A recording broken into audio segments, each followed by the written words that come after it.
ಈಗ ಕಾಲಭೈರವನಿಗೆ ನಾಯಿ ವಾಹನವನ್ನ ನಾವು ನೋಡಿರ್ತೀವಿ, ಯಾಕೆ ಹೀಗೆ ಅಂತ?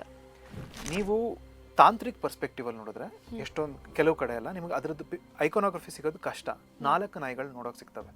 ಒಂದು ಹೊಸಲರ ಹತ್ರ ಇರುತ್ತೆ, ಇನ್ನೊಂದು ವಾಹನದ ಥರ ಅವನ ಹಿಂದೆ ಇರುತ್ತೆ, ಇನ್ನೊಂದು ಅವನ್ನೇ ನೋಡ್ತಾ ಇರುತ್ತೆ, ಇನ್ನೊಂದು ಅಲ್ಲಿರುತ್ತೆ. ಸೊ ಈ 4 ನಾಯಿಗಳು 4 ದಿಕ್ಕನ್ನು ನೋಡ್ತಾ ಇವೆ, ಪ್ರೊಟೆಕ್ಟ್ ಮಾಡ್ತಾ ಇವೆ.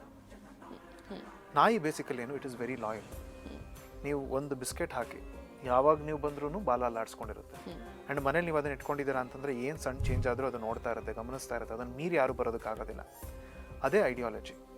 4 ನಾಯಿಗಳು 4 ದಿಕ್ಕನ್ನು ಮಾಡ್ತಾರೆ. ಕಾಲಭೈರವನ ರಕ್ಷಣೆ ಬೇಡ, ಆದರೆ ಕಾಲಭೈರವನ ಸಾಧನೆ ನೀವು ಶುರು ಮಾಡಿದ್ರಿ, ಕಾಲಭೈರವನ ನೀವು ಪ್ರಾರ್ಥನೆ ಮಾಡೋಕೆ ಶುರು ಮಾಡಿದ್ರಿ ಅಂತಂದರೆ ಆ ಪ್ರಾರ್ಥನೆಯಲ್ಲಿ ಆ ನಾಯಿಗಳು ನಿಮ್ಮನ್ನು ನೋಡೋಕೆ ಶುರು ಮಾಡ್ತವೆ, ಕಾಲಭೈರವಂತರು. ಅದನ್ನು ಕೂಡ ಕಾಲಭೈರವಂದು ಆ ನಾಯಿ ಅದಕ್ಕೆ ಆಗಿರೋದು.